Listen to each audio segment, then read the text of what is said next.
बिस्मिल्लाहिर्रहमानिर्रहीम। अस्सलामु अलैकुम वरहमतुल्लाहि वबरकातुहू। इन्नल हम्दुलिल्लाह नहमदुहु व नस्तईनुहु व नस्तगफिरुहु व नऊज़ु बिल्लाहि मिन शुरूरि अनफुसिना व सय्यिआति अमालिना। मन यहदिहिल्लाहु फला मुदिल्ल लहु व मन युद्लिल फला हादिय लहु व अशहदु अन ला इलाहा इल्लल्लाहु वहदहु ला शरीका लहु व अशहदु अन्ना मुहम्मदन अब्दुहु व रसूलुहु। अम्मा बअदु फ़इन्न खैरल हदीसी किताबुल्लाह व खैरल हदी हदी मुहम्मदिन सल्लल्लाहु अलैहि वसल्लम व शर्रल उमूरि मुहदसातुहा व कुल्लु मुहदसतिन बिदअह व कुल्लु बिदअतिन ज़लालह व कुल्लु ज़लालतिन फिन्नार। अऊज़ु बिल्लाहि मिनश शैतानिर रजीम। बिस्मिल्लाहिर रहमानिर रहीम। वला तत्तबिइल हवा फयुदिल्लक अन सबीलिल्लाह। वक़ाल नबी सल्लल्लाहु अलैहि वसल्लम ला युमिनु अहदुकुम हत्ता यकूना हवाहु तबअन लिमा जिअतु बिही। वजाअ अन नबी सल्लल्लाहु अलैहि वसल्लम अन्नहु क़ाल सलासुन मुहलिकात व ज़करा मिन्हा हवल मुत्तबअ व इअजाबुल मर्इ बिनफ्सिही। मस्जिद अहले हदीस Rahimiya, खरडी road, मुकाबिल Bharat gear company के काबिल एहतराम अराकीन, जिम्मेदारान, आप तमाम काबिल एहतराम बुजुर्गों, खुसूसियत के साथ इस मस्जिद के इमाम व खतीब फज़ीलतुल शेख बदरुद्दीन फैज़ी हफ़िज़हुल्लाह, आप तमाम बुजुर्गों, नौजवान साथियों, काबिल एहतराम माँ और बहनों, अजीज बच्चों, आज के इस इज्तिमा के लिए जिस उन्वान का इंतखाब किया गया है, नफ्स परस्ती, उसके नुकसानात, उसके असबाब और उसके इलाज से मुताल्लिक ये उन्वान नहायत ही अहम और हसास उन्वान, उसूली उन्वान है। अल्लाह तबारक व तआला के दीन को रोज़े अव्वल से इंसानियत की तारीख में सबसे ज़्यादा जिस चीज़ ने नुकसान पहुँचाया है वो नफ्स परस्ती है। नफ्स परस्ती से सारा शर है, सारा फसाद है।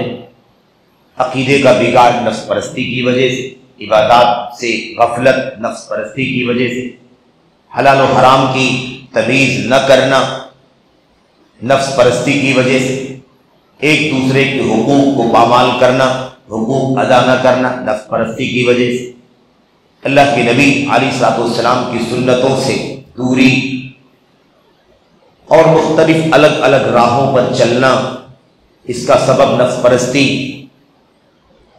कमाई में, इनकम में, आमदनी में किताब व सुन्नत की तालीमात और हिदायत पर इक्तिफा करने के बजाय इधर उधर हिर्स, हवस और लालच की तरफ भागना, इसका सबब नफ्स परस्ती।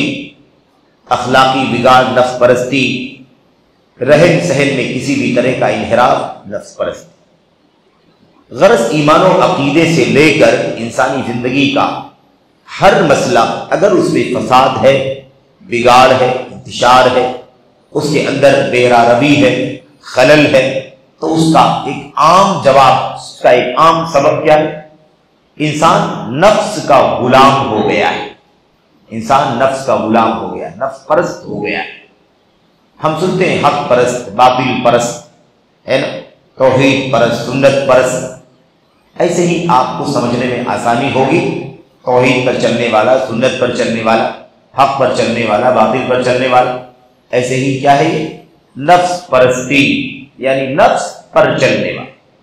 नफ्स यानी इंसान की अपनी तबीयत, इंसान का अपना मन, इंसान का अपना जी, उसका जो दिल चाहे वो उसके पीछे चले, ख्वाहिश के पीछे भागना, ख्वाहिश, मर्जी, जो भी अच्छा लगे, जो भी जचे, जो भी पसंद आए उसके पीछे भागना, उसकी गुलामी करना, उसकी पैरवी करना, उसका मातहत हो जाना, यह है सरसरी तौर पर नफ्स परस्ती का माना। नफ्स परस्ती का जो लफ्ज आपके सामने इस उन्वान में आया है, असल में ये उन्वान अल्लाह के कलाम की बहुत सारी आयात और नबी करीम सल्लल्लाहु अलैहि वसल्लम की बहुत सारी हदीसों में एक लफ्ज आया हुआ है जिसको हवा के नाम से जानते हैं। हवा, अल हवा, ये वो हवा नहीं है अल हवा जो हम लोग हवा उर्दू में बोलते हैं, बल्कि ये निकला वहीं से है, लेकिन यह है हवा। अल्लाह तबारक व तआला के कलाम के अंदर बहुत सारी जगहों पर ये लफ्ज आया हुआ है। कहीं वाहिद आया हुआ है, कहीं जमा आया हुआ है, अहवा आया हुआ है, हवा की जमा है अहवा। अल्लाह के नबी अलैहिस्सलाम की हदीसों में लफ्ज आया हुआ है। तो ये हवा या अहवा का जो लफ्ज आया हुआ है, इसी का असल में तर्जमा है नफ्स, परस्ती। हवा के माने होते हैं ख्वाहिश, चाहत, पसंद, मैलान, रुझान। ये है माना नफ्स का, ये माना है हवा का। अब उसके बाद जो कहा परस्ती, तो इसका मतलब है इत्तिबा करना, उसके पीछे चलना, उसको फॉलो करना। तो जो भी इंसान की तबीयत चाहे उसके पीछे चलना, जो भी इंसान का मन कहे उसके पीछे चलना। अब इसको अगर हम थोड़ी सी इल्मी बहस में लेकर के जाएं कि हवा का जो लफ्ज कुरान में सुन्नत में आया हुआ है, इसका माना क्या है, इसका माना क्या है, तो इख्तिसार के साथ ही गुफ्तगू करें तो हाफिज इमाम इब्नुल क़य्यिम रहमतुल्लाह अलैह, हाफिज इमाम इब्नुल क़य्यिम रहमतुल्लाह अलैह जो चोटी के इमाम हैं और इस्लामी तारीख में बहुत ही अजीम नाम है उनका। क्या तफसीर का मसला, क्या हदीस का मसला, क्या सीरत का मसला, क्या मेरे भाइयों अकीदे का, ईमान का मसला, क्या हलाल और हराम का मसला, फ़िक़्ह का मसला, क्या हुकूमत सियासत के नज़्म ज़ब्त का मसला। हर जिंदगी का कोई ऐसा मौजू नहीं है जिस पर इमाम इब्नुल क़य्यिम रहमतुल्लाह अलैह की तहरीरें और आपकी किताबें, आपकी तसरीहात उम्मत के लिए मरजा की हैसियत न रखती हो। मेरे भाइयों, अल्लाह तबारक व तआला की फज़्ल व करम से हाफिज इमाम इब्नुल क़य्यिम रहमतुल्लाह अलैह और उनके उस्ताद हाफिज इमाम इब्न तैमिया रहमतुल्लाह अलैह, ये दो ऐसी बड़ी शख्सियतें हैं, ये दो ऐसी बड़ी शख्सियतें हैं 7वीं-8वीं सदी हिजरी में, 7वीं-8वीं सदी हिजरी के ये दो ऐसे अजीम नाम हैं जो दीन के तमाम तर मौज़ूआत में उम्मत का मरजा, उम्मत के मरजा की हैसियत रखते हैं। तो इमाम इब्नुल क़य्यिम रहमतुल्लाह अलैह की किताब है रौदतुल मुहिब्बीन व नुज़हतुल मुश्ताक़ीन, रौदतुल मुहिब्बीन व नुज़हतुल मुश्ताक़ीन। बड़ी अजीम शान किताब, अखलाक, किरदार और ख़ास तौर पर जो इंसान की तबीयत हराम की तरफ, गुनाहों की तरफ है ना, ख्वाहिशात की तरफ, शहवतों की तरफ, हराम हलाल लालच की तरफ जो इंसान की तबीयत माइल होती है ना, जिनाकारी की तरफ, बदकारी की तरफ, फहाशी की तरफ, नजरबाजी की तरफ, है ना, इग़लाम की तरफ, ये जितनी भी इश्क मुआशक़े की तरफ जो इंसान की तबीयत माइल होती है, इस मौजू पर इमाम इब्नुल क़य्यिम रहमतुल्लाह अलैह की ये बड़ी ही अजीम शान, बहुत ही जामे किताब है। इस किताब में इमाम इब्नुल क़य्यिम रहमतुल्लाह अलैह ये जो लफ्ज़ परस्ती है, इसका जो लफ्ज़ अरबी में है कुरान की आयतों में और अल्लाह के नबी अलैहिस्सलाम की हदीसों में, हवा का लफ्ज़, हवा जिसकी जमा अहवा आती है, इस पर गुफ्तगू करते हुए, इसका माना बताते हुए कहते हैं अल हवा मैलुत तबई इला मा युलाइमुहु, तबीयत का उन चीजों की तरफ माइल होना जो तबीयत को अच्छी लगती हो, जो तबीयत को अच्छा लगे, तबीयत को मैच करे, तबीयत के मुआफिक हो, तबीयत के मुताबिक हो। मेरी तबीयत में ये अच्छा लगता है, उसकी तरफ मेरा माइल हो, है ना। तो जिस चीज को इंसान पसंद करे, जचे, जमे, अच्छा लगे, उसकी तरफ इंसान का माइल हो जाना, इंसान की तबीयत का उसकी तरफ माइल हो जाना, ये है हवा। ये क्या है? हवा है। इसी को उम्मत के एक बहुत बड़े चोटी के आलिम हैं, इमाम हैं, और उनकी किताब अत-तारीफात के नाम से दुनिया में जानी जाती है।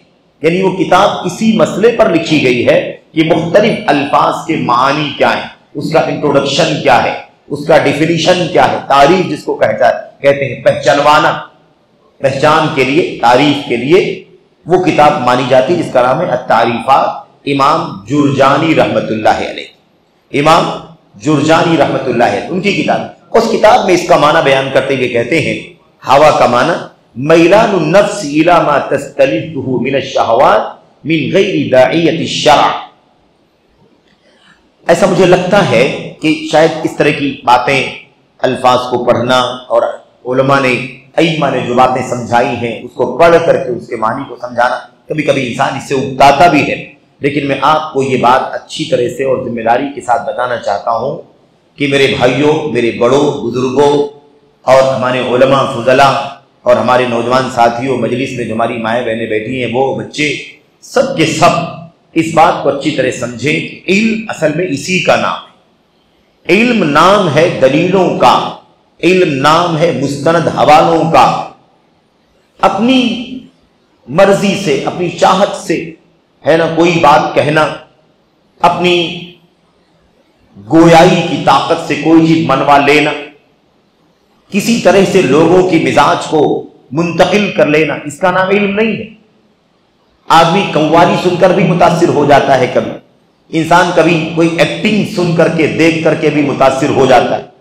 इंसान कभी सुरीली आवाज सुन करके भी मुतासिर हो जाता है। इंसान कभी ताम झाम टीप टाप रंग बिरंगा माहौल देख करके भी मुतासिर हो जाता है।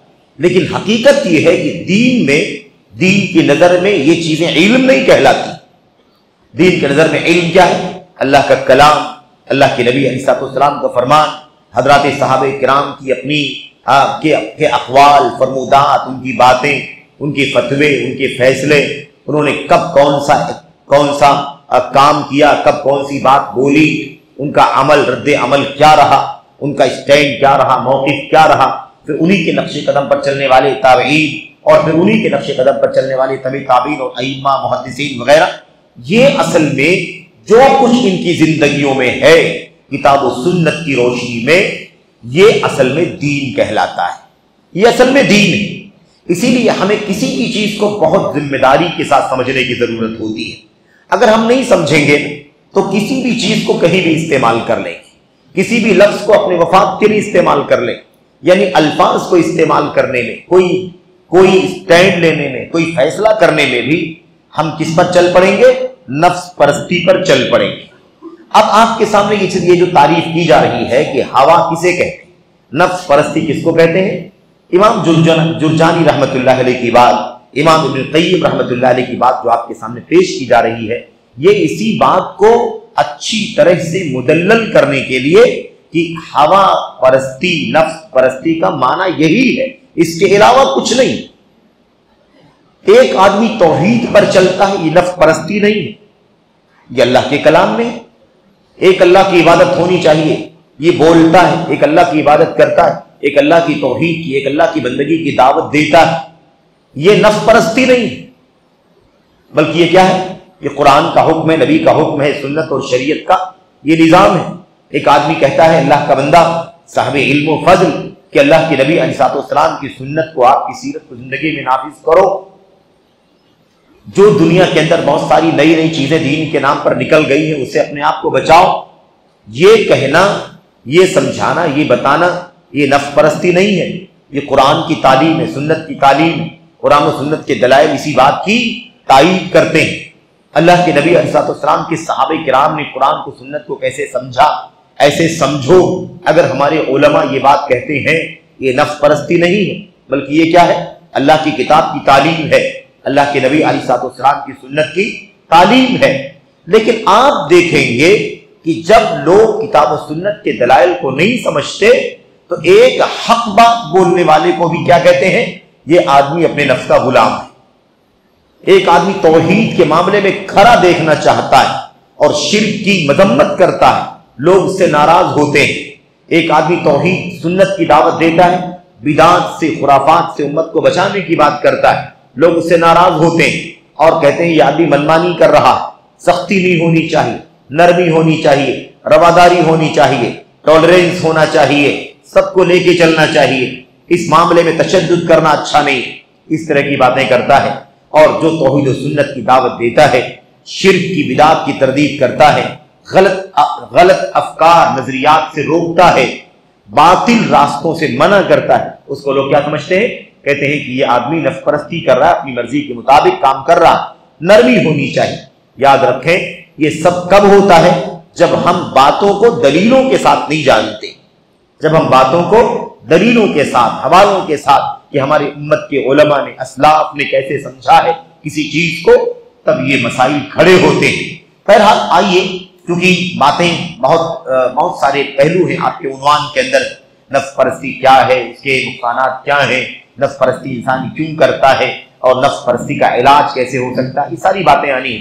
तो मुख्तसरन इंशाअल्लाह तबारक व तआला इन दोनों तीनों पहलुओं पर, चारों पहलुओं पर आपके सामने बात करनी है। और मैं कोशिश करूंगा कि अल्लाह के कलाम की आयात, अल्लाह के नबी अलैहिस्सलाम की सुन्नतों की रोशनी में, सहाबे किराम की जिंदगी की रोशनी में हम इस बात को समझें, पढ़ें कि नफ्स परस्ती क्या है, उसके नुकसानात क्या हैं और उसका सबब क्या है, उसका इलाज कैसे होगा। तो पहली बात आपके सामने क्या है कि नफ्स परस्ती कहते किसको है। जब हम समझेंगे कि इसको नफ्स परस्ती कहते हैं तो हर आदमी अपने अपने नफ्स की तरफ मुतवज्जे होकर के गौर करेगा। मैं जो ये बात कह रहा हूं, ये नफ्स परस्ती तो नहीं है। मैं ये काम कर रहा हूं, नफ्स परस्ती तो नहीं है। मैं ऐसा सोच रहा हूं, मेरा ऐसा स्टैंड है, क्या ये नफ्स परस्ती तो नहीं है। हम जब नफ्स परस्ती का माना समझेंगे तो अपने नफ्स की तरफ रुजू करेंगे, अपने नफ्स की तरफ रुजू करेंगे, उसका हिसाब लेंगे, जायजा लेंगे कि क्या वाकई हम भी तो अपने नफ्स की गुलामी तो नहीं कर रहे। इसलिए जरूरी है हम जाने कि नफ्स परस्ती किसको कहते हैं। अब इमाम जुरजानी की जो बात आपके सामने आ रही है, ये बहुत ही ज्यादा अच्छी तरह से और जामे अंदाज में आपके सामने आ रही है। इमाम इब्न क़य्यिम ने क्या फरमाया, अल हवा मैलु तबई इला मा युलाइमुहु, तबीयत का उस चीज की तरफ माइल होना जो तबीयत के मुआफिक हो, तबीयत के मुआफिक चीजों की तरफ तबीयत का माइल होना।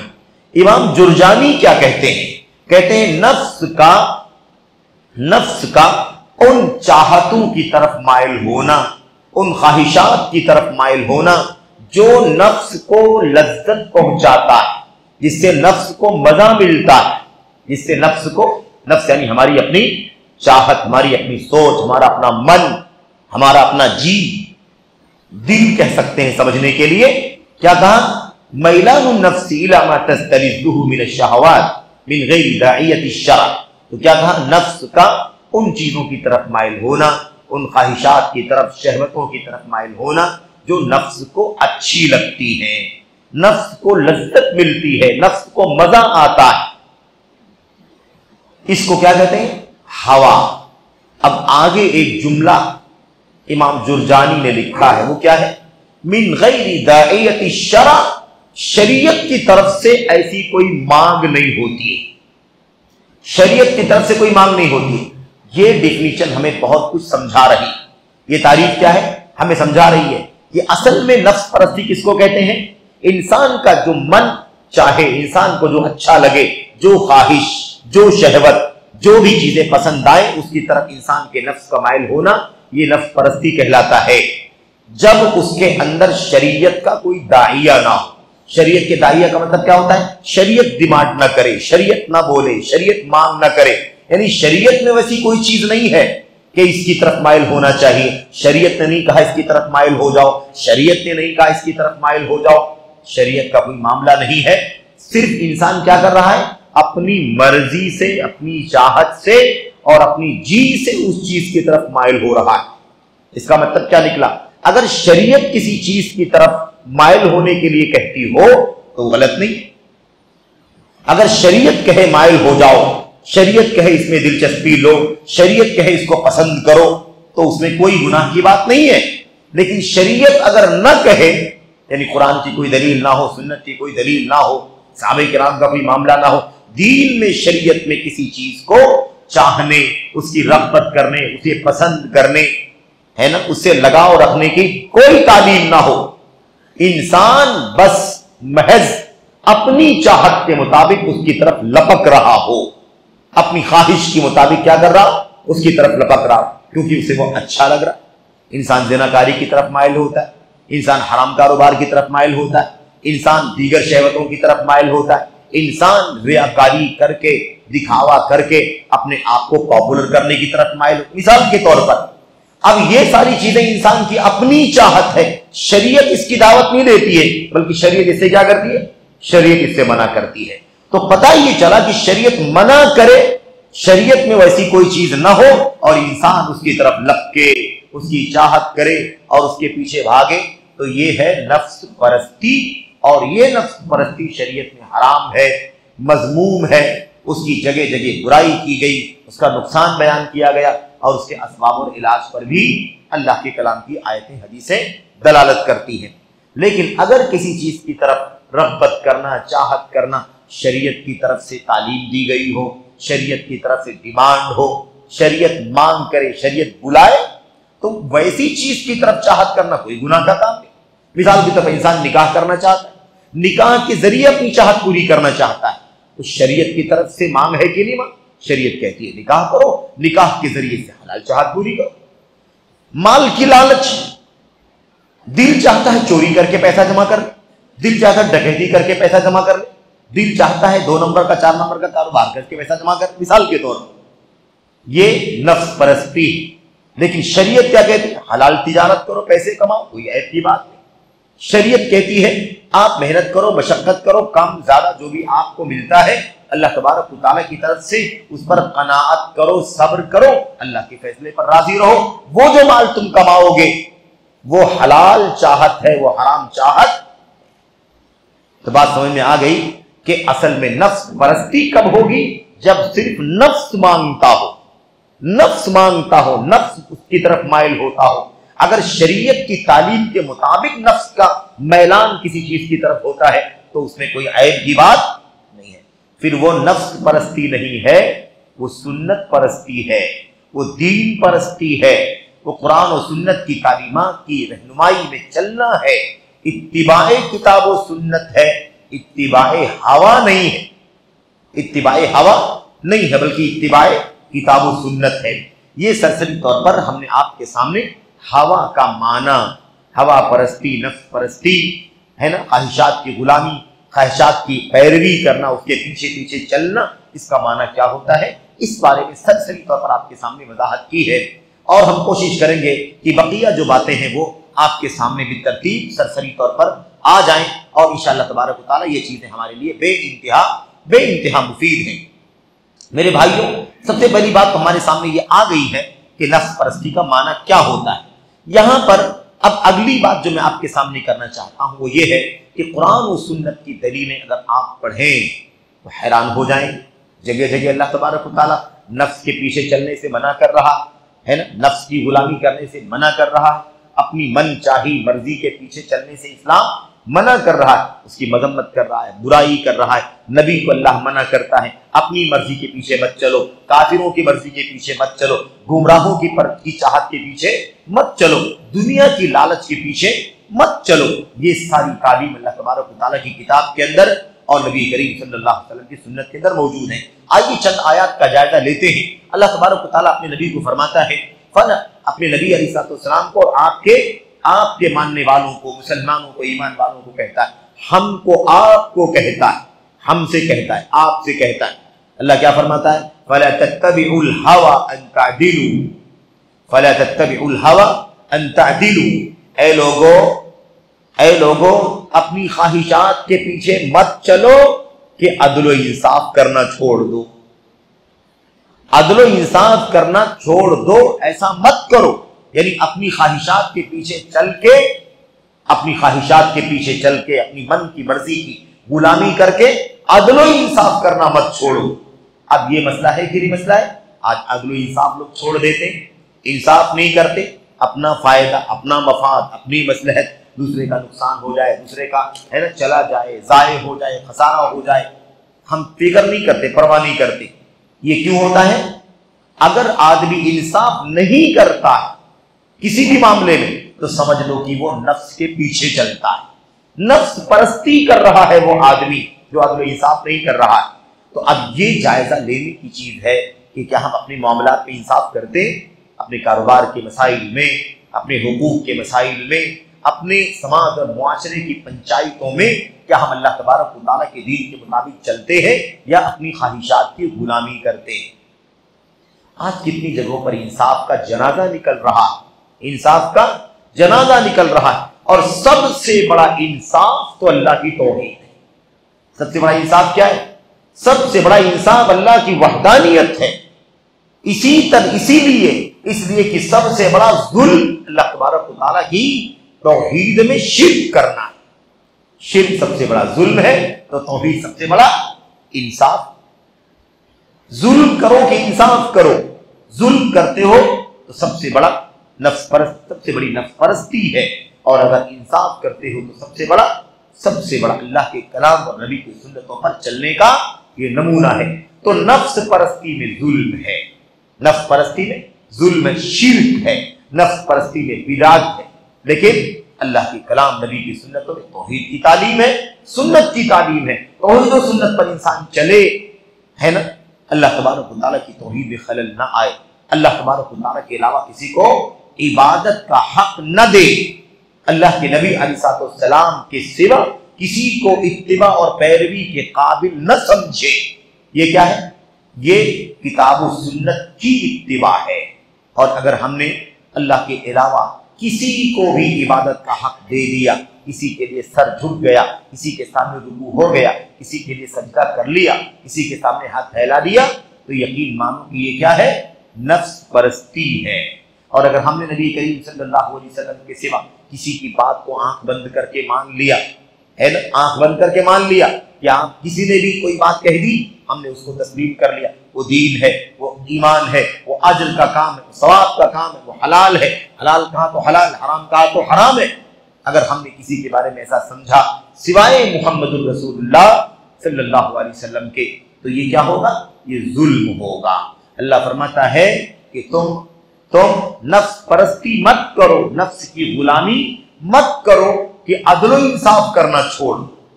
तो सबसे बड़ा अदल इंसाफ तौहीद है, सबसे बड़ा जुल्म शिर्क है, और उसके बाद सबसे बड़ा अदल इंसाफ नबी की सुन्नत पर अमल करना है, और सबसे बड़ा दूसरे दर्जे का जुल्म अल्लाह के नबी अलैहिस्सलाम की सुन्नत से एराज करके बिदअत की राह पर, अकल परस्ती की राह पर चलना है। बहरहाल अल्लाह तबारक व तआला ने कुरान करीम के अंदर हजरत दाऊद अलैहिस्सलाम का जिक्र किया। हजरत दाऊद का अल्लाह ने फरमाया, या दाऊद इन्ना जअलनाका खलीफतन फिल अर्द, ए दाऊद हमने आपको रुए जमीन में जानशीन बनाया, खलीफा बनाया है, जानशीन बनाया है, यानी आपको रुए जमीन में हुकूमत अता फरमाई, बादशाह अता फरमाई। आप जानते हैं हजरत सुलेमान अलैहिस्सलाम क्या थे?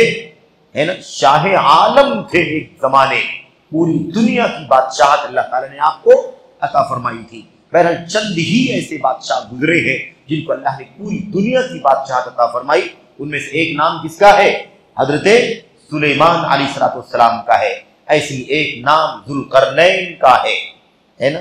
ऐसे ही एक दो नाम और भी हैं, जैसे बुख्त नस्र वगैरह का नाम भी उन चारों में आता है। मेरा खुलासा ये है, ए दाऊद हमने आपको रुए ज़मीन की जानशीनी अता फरमाई, यानी आपको अल्लाह ने बादशाह अता फरमाई। फहकुम बैनन्नास बिल हक, इसलिए आप लोगों के दरमियान हक के जरिए फैसला कीजिए। आप फैसला कैसे करेंगे? हक के जरिए फैसला करेंगे। वला तत्तबिल हवा फयुदिल्लका अन सबीलिल्लाह, और देखना दाऊद अलैहिस्सलाम को अल्लाह फरमाता है, देखना आप नफ्स परस्ती मत करना, ख्वाहिशात की गुलामी मत करना, वरना ये ख्वाहिशात की गुलामी आपको क्या कर देगी? अल्लाह के रास्ते से गुमराह कर देगी। देखा आपने नुकसान, फसाद भी सुनते जाइए, फसाद भी नफ्स परस्ती का फसाद, और उसका नुकसान भी सरसरी तौर पर ज़िम्नन समझते चले। आगे मुस्तकिल बात आ रही है, लेकिन ज़िम्नन भी ये बात समझे कि नफ्स परस्ती का नुकसान क्या होगा। पहली आयत में इंसान अदल इंसाफ छोड़ देगा, इंसान अदल करने वाला नहीं रह जाएगा। अगर नफ्स की गुलामी करेगा तो इंसाफ नहीं करेगा, ये नुकसान है। अगर नफ्स परस्ती करेगा, अपनी नफ्स की, अपनी ख्वाहिशात की गुलामी करेगा, तो अल्लाह तबारक व तआला की राह से क्या होगा? भटक जाएगा, गुमराह हो जाए, ये नुकसान है उसका। ऐसे अल्लाह तबारक व तआला ने फरमाया, वला तत्तबि अहवा अल्लज़ीना कज़्ज़बू वला तत्तबि अहवा अल्लज़ीना कज़्ज़बू बिआयातिना वल्लज़ीना ला युमिनूना बिल आखिरति हुम बिरब्बिहिम यादिलून। सूरह अनआम की इस आयत करीमा में देखिए अल्लाह बड़ी सराहत के साथ फरमा रहा है, बड़ी सराहत के साथ अल्लाह फरमाता है, आप कौन मुखातब है यहाँ? हमारे और आपके नबी मुहम्मदुर रसूलुल्लाह सल्लल्लाहु अलैहि वसल्लम। अल्लाह ने फरमाया, आप उन लोगों की ख्वाहिशात की पैरवी मत कीजिए जिन्होंने अल्लाह की आयतों को झुटलाया है, जिन्होंने हमारी आयतों को, अल्लाह की आयतों को झुटलाया है, आप उन लोगों की ख्वाहिशात के पीछे मत चलिए। यानी कुफ्फार, मुशरिकीन, उनकी ख्वाहिशात के पीछे मत चलिए। आज दुनिया मेरे भाइयों, मीडिया के इस दौर में, रंगारंगी के इस दौर में, आज हालत क्या है मुसलमानों की? आम तौर पर आदमी, मुसलमानों की निगाहें खीरा हो रही हैं, मुसलमानों के दिल खींच रहे हैं दुनिया की डेवलपमेंट और तरक्कियात की तरफ। यहूदियों को देखो कितना आगे चले गए, ईसाइयों को देखो कितना आगे चले गए, ये देखो मुल्हिदों को कितना आगे चले गए। इंसान, इस्लाम की बात चल रही, मुसलमानों की बात चल रही है, इस्लाम का नाम लेवा आज क्या कर रहा है? किसको आइडियल समझता है? किसके पीछे भाग रहा है? मेरे भाई, वही जो अल्लाह की आयत के झुटलाने वाले यहूद, नसारा, मुल्हिदीन, जनादिका, कुफ्फार, बुत परस्त, मुशरिकीन, कुफ्फार, सारे लोगों के पीछे इंसान भाग रहा है। याद रखें, आज इतनी सारी मिसालें हैं ना इसकी, इतनी सारी मिसालें। वो कुफ्फार हैं, मुशरिकीन हैं, अल्लाह के दीन से, अल्लाह की तौहीद से बगावत करने वाले लोग हैं, लेकिन हालत क्या है? उनका डिसिप्लिन बहुत अच्छा है। क्या कहते हैं मुसलमान? कहते हैं उनका डिसिप्लिन बहुत अच्छा है, उनका रहन सहन बहुत अच्छा है, उनका कल्चर बहुत अच्छा है, वो बहुत साफ सुथरे माहौल में रहते हैं, उनके यहाँ बड़ी सफाई सुथराई का एहतमाम है, उनके यहाँ बहुत ज्यादा अदब एहतराम है, बहुत सलीके से बोलते हैं, उनका लिबास बहुत अच्छा है। इस तरह से मुसलमानों की निगाहें खीरा हो रही हैं। अल्लाह फरमाता है, आप उन लोगों की ख्वाहिशात की पैरवी मत कीजिए जिन्होंने हमारी आयतों को झुटलाया है। हमारी आयतों के झुटलाने वालों की पैरवी, उनकी ख्वाहिशात की पैरवी मत कीजिए। आज नारा लगा रही है ईसाई दुनिया के, ये मज़ाहिब का इख्तलाफ खत्म करो, ये इज़्मों का, धर्मों का, दीन का इख्तलाफ खत्म करो। ये तौहीद की बात करता है, ये तस्लीस की बात करता है, तौहीद वाला तस्लीस की बात नहीं मानता है ना। इसे क्या करो? खत्म करो। सब ये सब अपने मज़ाहिब का इख्तलाफ खत्म कर दो, सबके सब एक दीन के फॉलोअर बन जाओ। ये किसकी ख्वाहिश है? ये किसकी ख्वाहिश? ईसाइयों की ख्वाहिश। ईसाई जिन्होंने 200 साला सलीबी जंगों के दौर में मिलियंस मुसलमानों का खून बहाया है। मेरे भाइयों, फिलिस्तीन की तारीख, बैतुल मक़दिस की तारीख इस पर गवाह है कि मस्जिद बैतुल मक़दिस, मस्जिद अक़सा की नालियां खून से बहती थी। क्या हम मुसलमान उसे भुला दिए? क्या हमने फरामोश कर दिया? आज लोग ईसाइयों की रहन सहन, ईसाइयों का कल्चर, उनका खाना पीना, उनकी तहजीब, उनका सब गुलामी कर रहे हैं। ये सूरत हाल है। बहरहाल अल्लाह तबारक व तआला ने दूसरी आयत में फरमाया, अल्लाह के नबी को हुक्म देते हुए, कुल, आप कहिए, ला अत्तबिउ अहवाअकुम, आप साफ ऐलान कीजिए, मैं तुम्हारी ख्वाहिशात के पीछे नहीं चलूंगा। मैं तुम्हारी ख्वाहिशात के पीछे, मैं तुम्हारी चाहतों के पीछे नहीं चलूंगा। कद दललतु इज़न, अल्लाह ने क्या फरमाया? आप ये ऐलान कीजिए। देखो, नबी की जबान से ऐलान करवाया जा रहा है, कुल ला अत्तबिउ अहवाअकुम कद दललतु इज़न वमा अना मिनल मुहतदीन। अल्लाह तबारक व तआला फरमाता है, आप कहिए लोगों से, आप दुनिया वालों से कहिए, कुफार, मुशरिकीन, यहूद, नसारा, सबसे ये बात कह दीजिए ऐलान करके कि मैं तुम्हारी ख्वाहिशात के पीछे नहीं चलूंगा। अगर मैं तुम्हारी ख्वाहिशात के पीछे चला तब तो मैं गुमराह हो जाऊंगा, हिदायत पाने वालों में नहीं रह जाऊंगा। मैं हिदायत पाने वालों में नहीं रह जाऊंगा। क्या हो जाऊंगा? गुमराह हो जाऊंगा। हमने इससे पहले वाली आयत करीमा पढ़ी, उसमें अल्लाह ने दाऊद अलैहिस्सलाम को क्या फरमाया था? आपने फरमाया, अल्लाह ने फरमाया था, अगर ख्वाहिशात की पैरवी करेंगे तो आप क्या हो जाएंगे? अल्लाह के रास्ते से भटक जाएंगे, गुमराह हो जाएंगे। यहाँ अल्लाह के नबी से ऐलान कराया जा रहा है, अल्लाह के नबी आप ऐलान कर दीजिए कि मैं तुम्हारी ख्वाहिशात की पैरवी नहीं करूंगा। अगर ऐसा करूंगा तो मैं हिदायत याफ्ता नहीं रहूंगा, गुमराह हो जाऊंगा। ये अल्लाह के कलाम की आयतें, चंद आयतें हैं, बहुत सारी आयतें हैं। मकसद तमाम आयतों के का पढ़ना नहीं है, दरअसल पैगाम आना है कि कई आयतें कुरान करीम की हैं जिनमें अल्लाह तबारक व तआला ने अपने नबियों को, रसूलों को, आखिरी नबी मोहम्मद रसूलुल्लाह सल्लल्लाहु अलैहि वसल्लम को नफ्स परस्ती से मना फरमाया। जो मर्जी आए, जो जी आए, जो मन चाहे, जो ख्वाहिश हो, उसके पीछे चलने से मना फरमाया है। हमें भी चाहिए कि हम क्या करें? नफ्स परस्ती न करें, कुरान और सुन्नत की दलीलों की इत्तिबा करें, अपनी ख्वाहिशात की इत्तिबा न करें। ये हमारी और आपकी जिम्मेदारी है। एक आयत करीमा, एक दो आयतें और मुख्तसर आप सुन लें। सूरह शूरा की आयत करीमा, उसमें अल्लाह तबारक व तआला फरमाता है फलिदालिका फदउ, फलिदालिका फदउ, आप इसी बात की दावत दीजिए। किसकी दावत? जिसका तस्करा आयत करीमा की शुरू में आया हुआ है। आप इसी की दावत दीजिए। किसकी? सिरात मुस्तकीम की दावत दीजिए, तौहीद की दावत दीजिए, इसकी दावत दीजिए। आगे अल्लाह ने फरमाया वस्तकीम कमा उमिरता, जैसे आपको हुक्म दिया गया है बस उसी पर डटे रहिए। आप सोचिए, नबी को अल्लाह ताला हुक्म दे रहा है, ए नबी सल्लल्लाहु अलैहि वसल्लम आप क्या करें? वस्तकीम कमा उमिरता, आपको जिस तरह चलने का हुक्म दिया गया है उसी रास्ते पर आप चलिए और उसी पर डटे रहिए, उसी पर डटे रहिए। आगे अल्लाह तबारक व तआला ने फरमाया वला तत्तबि अहवाअहुम, और आप इन लोगों की ख्वाहिशात की पैरवी, नफ्स परस्ती, चाहे वो अपना नफ्स हो या दूसरों का नफ्स, अपनी ख्वाहिशात की गुलामी हो या दूसरों की ख्वाहिशात की गुलामी, बहरहाल ख्वाहिशात की गुलामी से मना किया जा रहा है। ना आप अपनी ख्वाहिशात की गुलामी करें, हम अपनी ख्वाहिशात की गुलामी ना करें, और ना कोई किसी की नफ्स की ख्वाहिशात की गुलामी करें।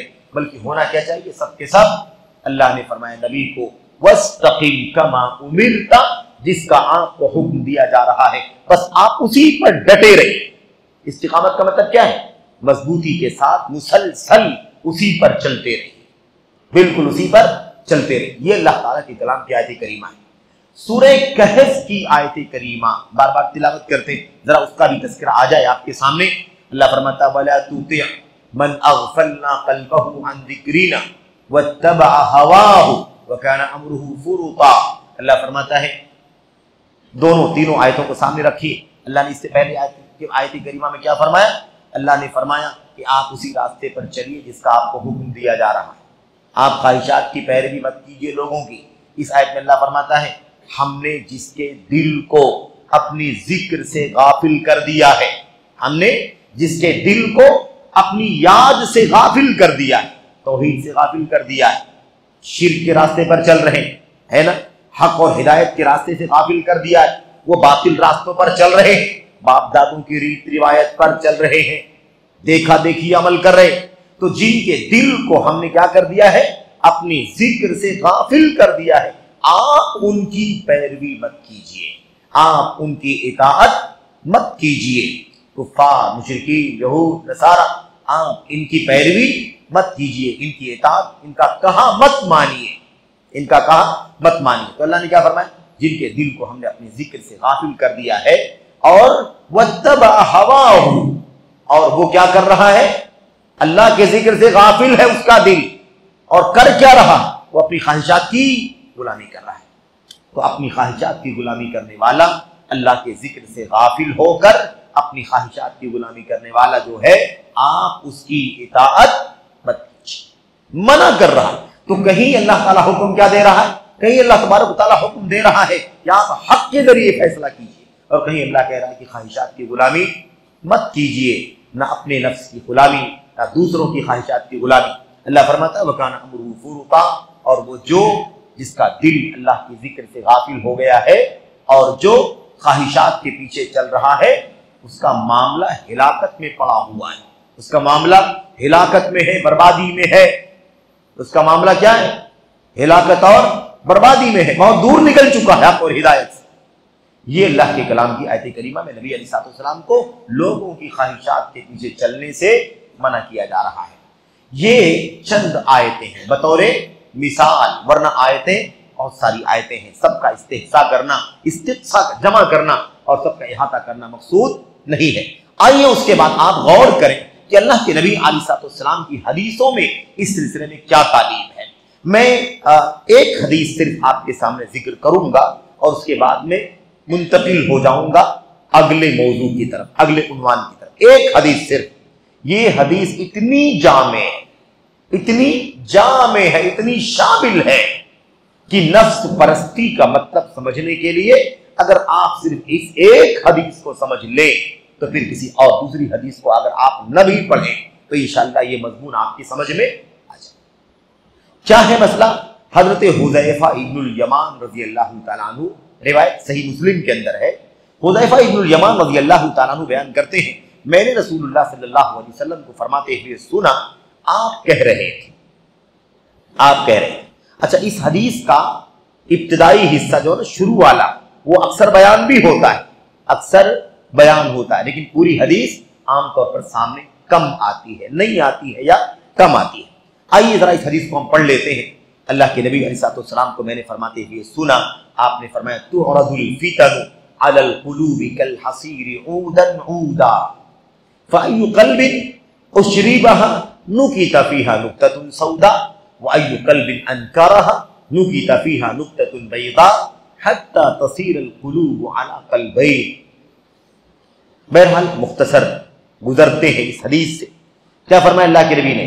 फितने जो है ना, फितने दिलों पर पेश किए जाते हैं, फितने दिलों पर पेश किए जाते हैं, कल हसीरी ऊदन ऊदन, चटाई की लकड़ियों की तरह, चटाई की तीलियों की तरह से।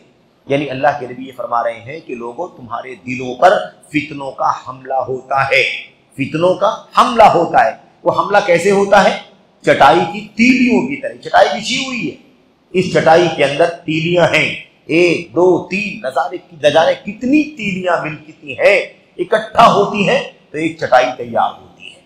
अल्लाह के नबी ने फरमाया, ऊदन ऊदन, चटाई की एक एक लकड़ी जैसे इकट्ठा होती है तो चटाई तैयार होती है, और अगर इसको बिखेर दिया जाए तो एक एक तीली अलग हो जाएगी। अल्लाह के नबी ने फरमाया, ऐसे ही तुम्हारे दिलों पर फितनों का हमला होता है। 2 बातें इसके अंदर मलहूज रखनी चाहिए। एक तो ये कि जैसे चटाई की तीलियां इतनी सारी होती हैं तब चटाई बनती है, ऐसे ही फितने बहुत ज्यादा दिल पर हमला करते हैं। फितने क्या करते हैं? दिल पर बहुत ज्यादा हमला करते हैं।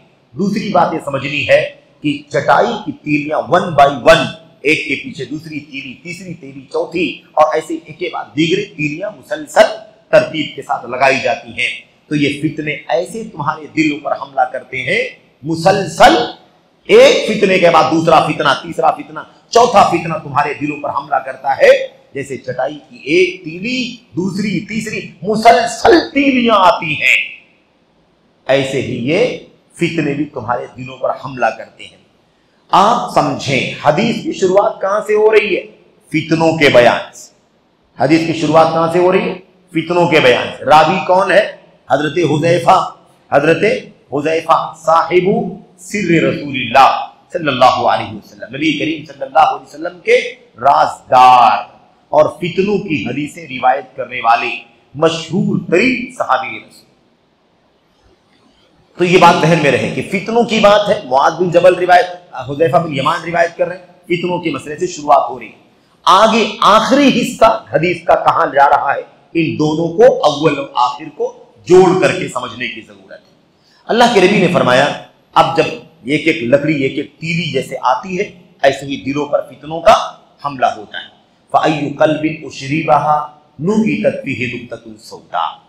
अब ये हमले हो रहे हैं, चटाई की तीलियों की तरह मुसलसल हमले हो रहे हैं। अब फितने के हमले हो रहे हैं, अल्लाह के नबी फरमाते हैं, जो दिल उस फितने को, जो हमला हुआ है, दिल के ऊपर फितना आया है, उशरिबहा, जो दिल उसे जज्ब कर लेता है, उसे पी लेता है, उसे क्या करता है? पी लेता है। नुकिता फीही नुक्ततुन सौदा, उस दिल के अंदर एक काला धब्बा लगा दिया जाता है। एक फितना आया, दिल ने हजम कर लिया। एक फितना आया, दिल ने क्या कर लिया? उसको जज्ब कर लिया, एक्सेप्ट कर लिया, जगह दे दिया दिल के अंदर। तो नुकिता फीही नुक्ततुन सौदा, एक काला नुक्ता, एक काला धब्बा उस दिल पर पड़ जाता है। व अय्यु क़ल्बिन अनकरहा नुकिता फीही नुक्ततुन बैदा, और जो भी दिल उस फितने का इनकार करता है, उसको भगाता है, उसको टालता है, उसको नहीं मानता है, उस दिल पर एक सफेद निशान बन जाता है। इस तरह से एक फितना आया, उसको जज़ब किया, एक धब्बा, दूसरा फितना आया, उसको जज़ब किया, दूसरा धब्बा, तीसरा धब्बा, चौथा, पांचवा, दिल थोड़ा थोड़ा थोड़ा थोड़ा काला होता जाता है, बढ़ता जाता है, उसकी स्याही बढ़ती जाती है। और जो फितने को धक्का देता है, फितने को हटा देता है, उसके दिल में सफेदी आती जाती, रोशनी आती जाती, चमक आती जाती।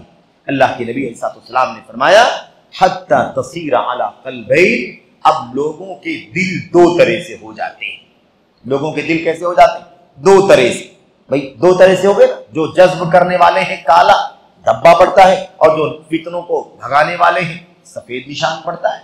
इस तरह से पूरी इंसानियत में फितनों के मुकाबले में दिल दो तरह से हो जाते हैं। उसके बाद देखिए अल्लाह के नबी ने फरमाया दो तरह के दिल कैसे कैसे। नंबर एक दिल वो होता है जो बिल्कुल सफेद चट्टान की तरह से होता है, चिकने पत्थर की तरह, सफेद चिकना पत्थर होता है एकदम सपाट, ऐसा हो जाता है एक दिल।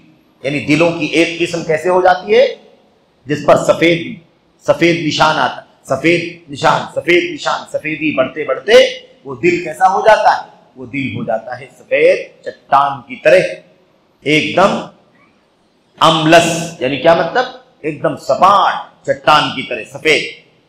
और क्या फरमाया, जो दिल ऐसा हो जाता है सफेद, अल्लाह के नबी ने फरमाया फला तदुर्रुहु फितनतुन मा दामतिस समावातु वल अर्द, तो ऐसे दिल को फितना कभी नुकसान नहीं पहुंचा सकेगा जब तक जमीन और आसमान कायम रहेंगे। यानी क़यामत आ जाएगी लेकिन कोई फितना ऐसे दिल पर असर अंदाज नहीं हो सकेगा, कोई फितना ऐसे दिल को नुकसान नहीं पहुंचा सकेगा। क्यों? इसलिए कि फितना आता है तो दिल क्या करता है, उसको भगा देता है, बिल्कुल जगह दिल में उसको नहीं देता है। और दिल सफेद, एक धक्का दिया और सफेद, दूसरा फितना भगाया और सफेद, इस तरह से वो दिल एकदम चिकना सफेद हो जाता है। और ऐसे दिल पर कभी फितना क़यामत तक जमीन और आसमान जब तक कायम है नुकसान नहीं पहुंचाता। ये दिल की एक कैटेगरी हो गई जो फितने को भगाता है, फितने का इनकार करता है। दूसरा कौन सा है, अल्लाह के नबी ने फरमाया बल आखरु अस्वदु बुरबादन वल आखरु अस्वद, और दिल की जो दूसरी किस्म है जो फितने को हजम करती है, उसको चूस लेती है, उसको जज्ब कर लेती है, उसकी हालत क्या हो जाती है, अस्वद, वो दिल काला हो जाता है। पहले वाला सफेद चट्टान की तरह सफेद, और दूसरा वाला जो फितने को हजम करता है अस्वद मुरबादन, काला हो जाता है, मटियाला हो जाता है, काला मटियाला है ना, मिट्टी के रंग का है ना, मटियाले रंग का हो जाता है। और क्या कहा, मुरबादन हो गया कल कूजी मुजख्खियन, उसकी हालत क्या हो जाती है, कूज प्याले को कहते हैं, कूज किसको कहते हैं, प्याले, उसी की जमा कीजान, प्याले आबखोरे, कल कूज वो उस लोटे की तरह हो जाता है, प्याले की तरह हो जाता है, मुजख्खियन जिसका जो रखने वाला हिस्सा होता है वो बराबर जमीन पर टिकता नहीं है, बल्कि लोटे की तरह से होता, कभी इधर ढलक जाता है और कभी इधर ढलक जाता है। ये अल्लाह के नबी ने फरमाया कि जो दिल काला हो जाता है तो सिर्फ रंग नहीं बदलता बल्कि उसकी कैफियत भी क्या होती है, बदल जाती है। देखा आपने अल्लाह के नबी क्या फरमाया, वो काला मटियाला हो जाता है और वो ऐसे हो जाता है प्याले की तरह जिसका पेदा बराबर नहीं होता, वो इधर उधर लुढ़कता है, दाएं बाएं, कभी इधर माइल कभी इधर माइल, इस तरह से वो क्या हो जाता है, दिल हो जाता है। उसके बाद अल्लाह के नबी ने क्या फरमाया, इस दिल की हालत, इस दिल की हालत, काले वाले दिल और लुढ़कने वाले दिल, इसकी हालत कैसी होती है, अल्लाह के नबी ने फरमाया ला यारिफु मारूफन वला युनकिरु मुनकरन, ऐसा वाला दिल न किसी भलाई को भलाई समझता है न किसी बुराई को बुराई समझता, न भलाई को भलाई, न मारूफ को मारूफ नहीं समझता और मुनकर को मुनकर नहीं समझता।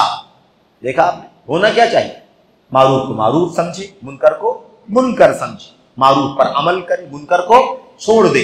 लेकिन होता क्या है, ना वो मारूफ को भलाई समझता है, ना बुराई को बुराई, फिर क्या समझता है, भलाई को बुराई समझता है और बुराई को भलाई समझता है।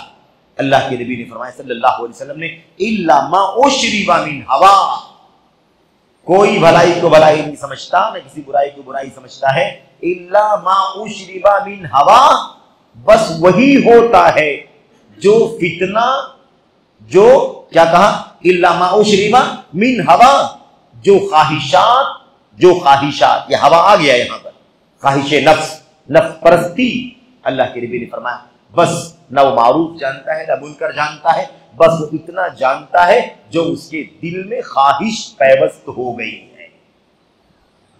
जो ख्वाहिश उसने पी लिया, उसके दिल के अंदर जो ख्वाहिश क्या हो गई है, घर कर गई है, पैवस्त हो गई है, बस उसी ख्वाहिश के मुताबिक ही वो चलता है।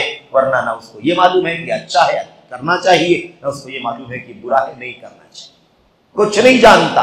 जो उसकी ख्वाहिश वो करता है, अच्छा लगता है वो करता है, चाहे वो अच्छा हो या बुरा हो, मुनकर हो या मारूफ हो, उसे मुनकर और मारूफ की तमीज नहीं रह जाती है। बस वो किसके पीछे चलता है, अपनी ख्वाहिश के पीछे चलता है।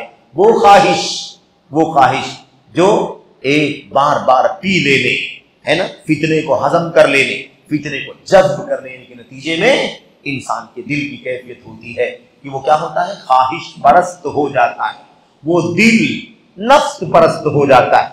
यहां पर गौर करें, अल्लाह के नबी अलैहिस्सलाम ने ये जो हदीस बयान फरमाई है, इससे पहले जो आयत करीमा आई थी, अल्लाह ने क्या फरमाया था उसके अंदर? अल्लाह ने फरमाया था वला तुति मन अगफलना कल्बहु अन जिक्रिना, जिसके दिल को हमने गाफिल कर दिया। पता ये चला कि ख्वाहिश कहाँ आती है, दिल में आती है। गफलत का शिकार पहले क्या होता है, दिल होता है।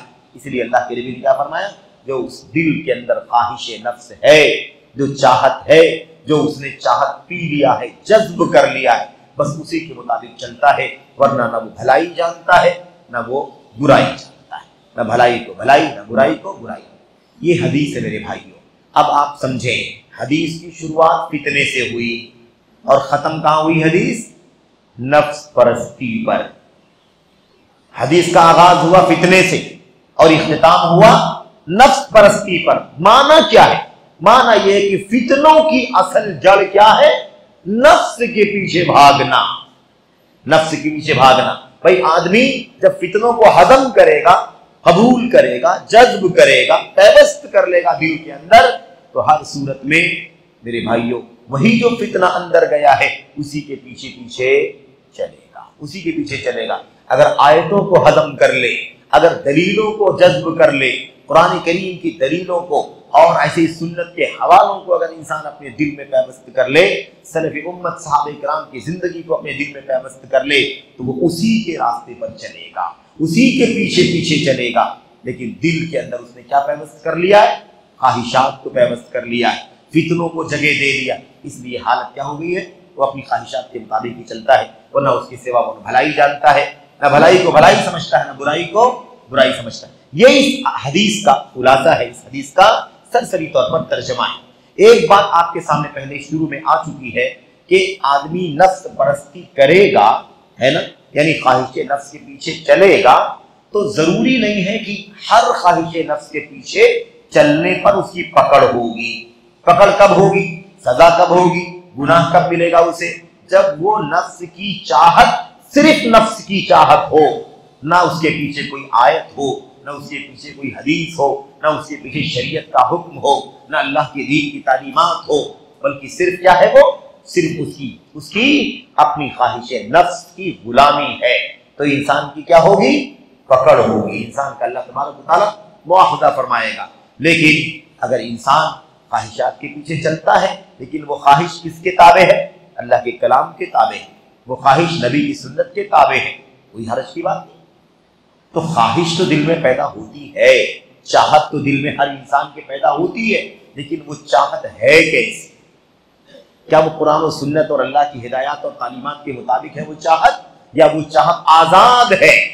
वो चाहत क्या है? आजाद है, किसी किताब सुन्नत के दलाइल के ताबे नहीं है, बल्कि बस जहां से निकली हुई चीज, जी से, नफ्स से, मर्जी से, ख्वाहिश से, यहां से अगर उसका ताल्लुक है, ना कुरान है, ना सुन्नत है, ना कोई दलील है, ना हवाला है, तो ऐसी सूरत में उसका मुआखज़ा होगा।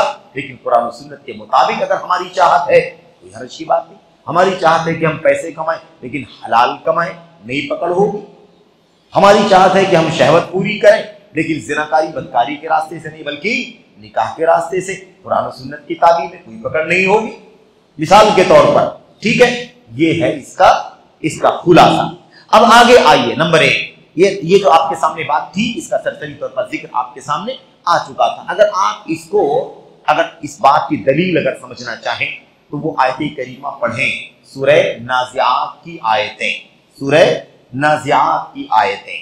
अल्लाह तबारक व तआला फरमाता है अम्मा मन खाफ़ मक़ाम रब्बिही व नहा नफ्स अनिल हवा। व अम्मा मन खाफ़ मक़ाम रब्बिही, जो अपने रब के सामने खड़े होने से डरा, जो अपने रब के सामने खड़े होने से, यानी अल्लाह के सामने पेश होने, हिसाब किताब से क्या हुआ, डरा। व नहा नफ्स अनिल हवा, और अपने नफ्स को ख्वाहिशात से रोका, अपने नफ्स को ख्वाहिशात से रोका। अल्लाह ने क्या फरमाया, इन्नल जन्नत हियल मअवा, तो जन्नत ही उसका ठिकाना है। अब यहां देखिए, अल्लाह ने जन्नत ठिकाना बताया कि नहीं बताया? जन्नत है उसकी मंजिल। कब है जन्नत की मंजिल? अल्लाह ने फरमाया जब वो अपनी नफ्स को ख्वाहिशात से रोके। तो नफ्स को ख्वाहिशात से अगर रोकेगा तो जन्नत का वादा है। क्यों? ख्वाहिशात से रोकेगा तो किसके पीछे चलेगा? कुरान की आयत के पीछे, नबी की सुन्नतों के पीछे चलेगा, अल्लाह की किताब और नबी की सुन्नतों के दलीलों के पीछे चलेगा। कोई हर्ज की बात नहीं है। आयत करीमा बताती है कि ख्वाहिशात के पीछे चलना उस वक्त मुआखजे का सबब बनता है जब वो सिर्फ नफ्स के पीछे चलता है। कुरान और सुन्नत की तालीमात अगर मुताबिक हो और हमारी ख्वाहिश कुरान और सुन्नत के मुताबिक हो तो कोई हर्ज की बात, कोई पकड़ नहीं है इसके अंदर। इसी तरह की बात अल्लाह के नबी सल्लल्लाहु अलैहि वसल्लम की उस हदीस में आई है।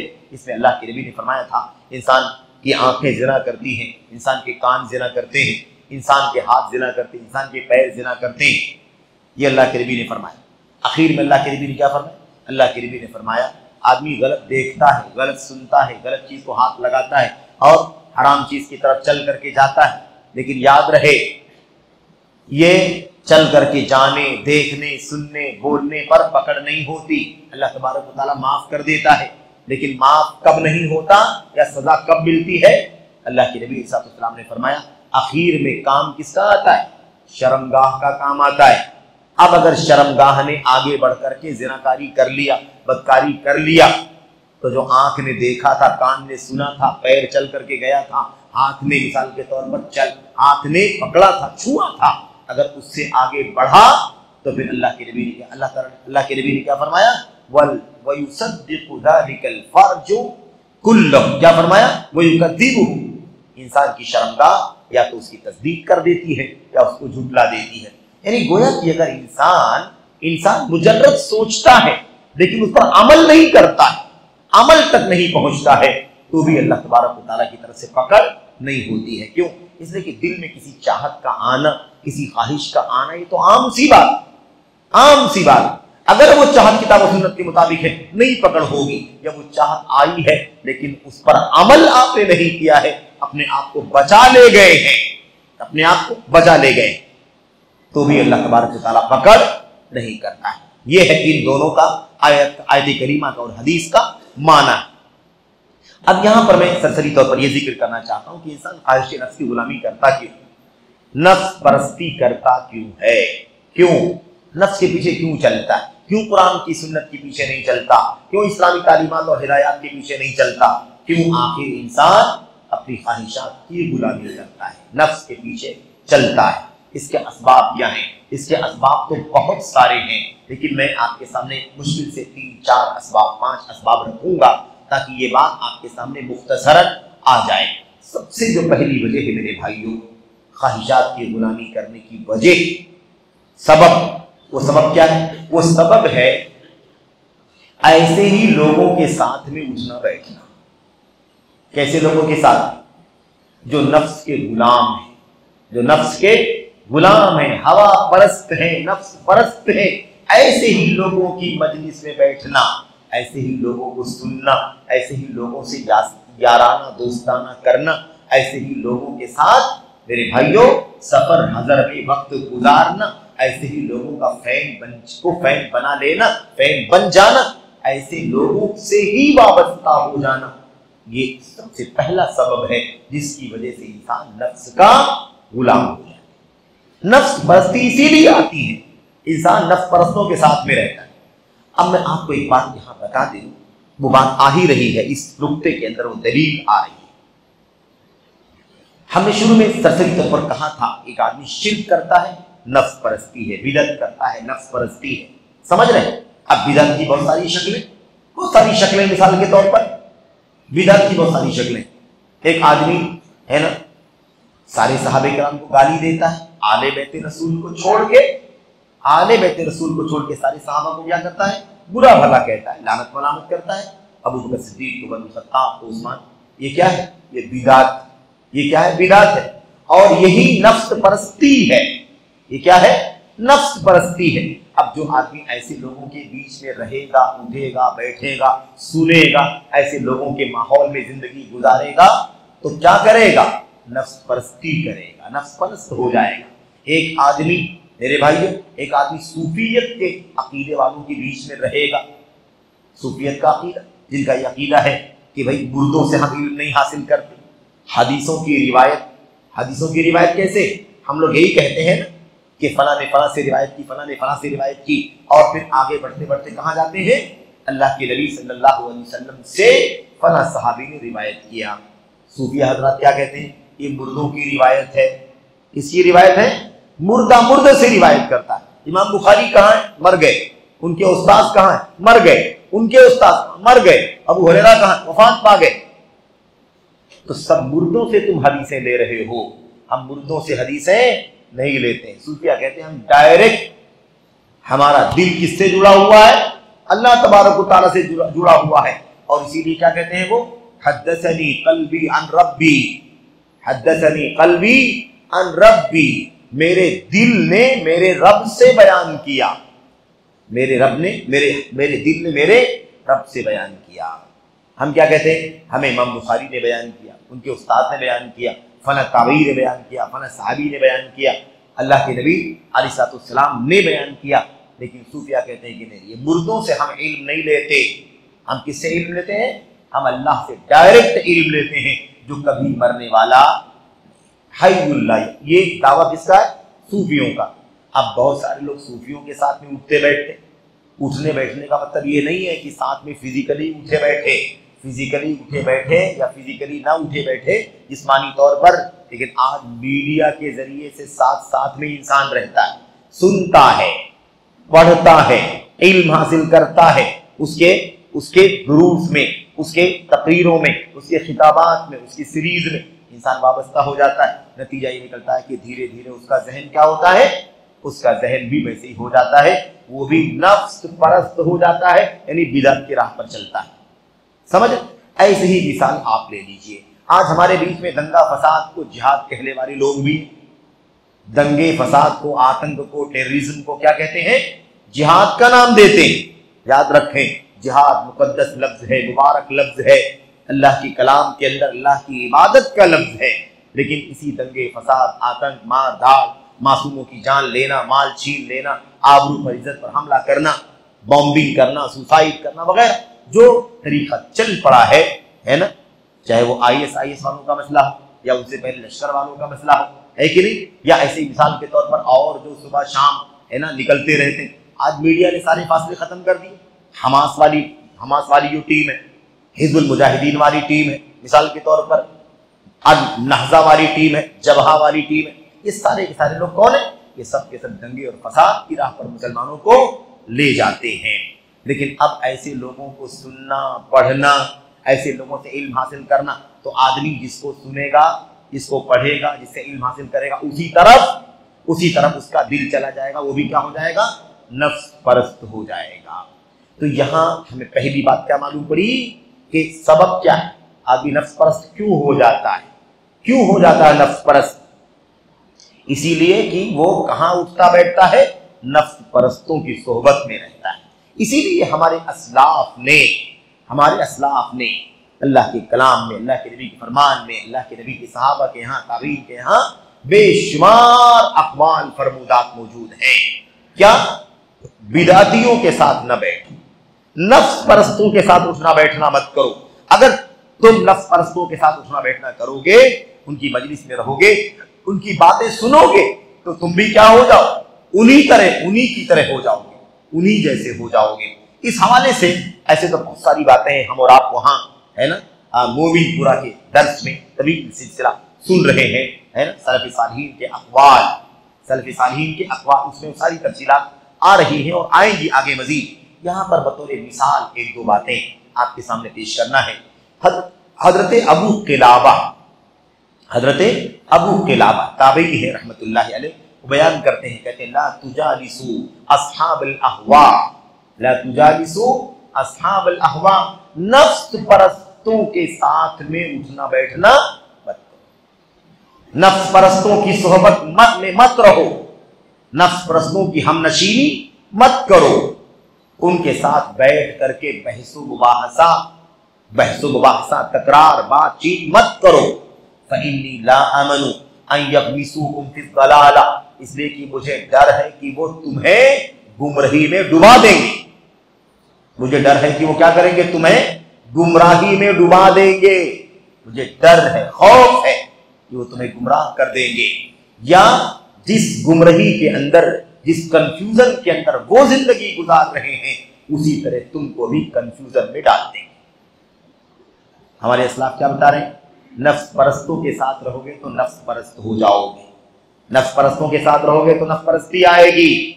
इसीलिए आज हम अपने नौजवानों को भी देखते हैं, सुनते हैं, जो नौजवान जिनको अपना उस्ताद बना लेता है, जो नौजवान जिसको अपना उस्ताद बना लेता है, उसी की राह पर चल पड़ता है। इसीलिए हमारे नौजवानों के जहनों में, या बहुत सारी बड़ी उम्र के लोगों के यहाँ भी, हमारी माओं के यहाँ, बहनों के यहाँ भी ये मसला पाया जाता है कि फलां को सुनने की वजह से उसका जहन बिगड़ गया, फलां को सुनने की वजह से सहाबे किराम के बारे में उसके दिल के अंदर नफरत पैदा हो गई, फलां को सुनने की वजह से हजरत मुआविया के खिलाफ जबान खोलने लगा, फलां को सुनने की वजह से हजरत उस्मान गनी के खिलाफ बातें करने लगा, फलां को सुनने की वजह से उलमा से नफरत करने लगा, फलां को सुनने की वजह से जो जिहाद और दंगे की बात करते हैं जिहाद के नाम पर, ऐसे लोगों को सुनने की वजह से अब वो सारे मुसलमानों को बुज़दिल कहता है। ये सारे मसाइल कहाँ पैदा हो गए, इसीलिए पैदा हुए कि वो कहाँ रहने लगे, वो नफ्स परस्तों के साथ में उठने बैठने लगे, उन्हीं को सुनना, उन्हीं से इल्म हासिल करना, उन्हीं से वाबस्ता होना, इसकी वजह से सारी गुमराहियां आ गई हैं। अब इसकी सारी तफसीलात जो है, इसके लिए वक्त दरकार है। जो जिसकी हमनशीनी अख्तियार करता है, जो जिसकी सोहबत में बैठता है, उसी तरह से उसी रास्ते पर चल पड़ता है। उसके अलावा देखिए, हजरत मुजाहिद का नाम आपने सुना है, मुजाहिद इब्न जबर मशहूर ताबई, मुजाहिद बयान फरमाते हैं ला तुजालिसू अहलल अहवा, हवा परस्तों, नफ्स परस्तों के साथ में उठना बैठना मत करो, नफ्स परस्तों के साथ हमनशीनी का मामला मत करो, मना करते थे। तो हमारे असलाफ ने मना किया है ना, नफ्स परस्तों के साथ उठने बैठने से। ये पहला सबब है। नफ्स परस्ती क्यों आती है भाई, इसलिए कि इंसान नफ्स परस्तों के साथ में उठता बैठता है। अगर सच्चे उलमा के साथ उठे बैठे, जो कुरान और सुन्नत और सहाबा के रास्ते पर चलने वाले हैं, कभी नफ्स परस्त नहीं होगा, कुरान परस्त, सुन्नत परस्त, सहाबा की सीरत परस्त होगा।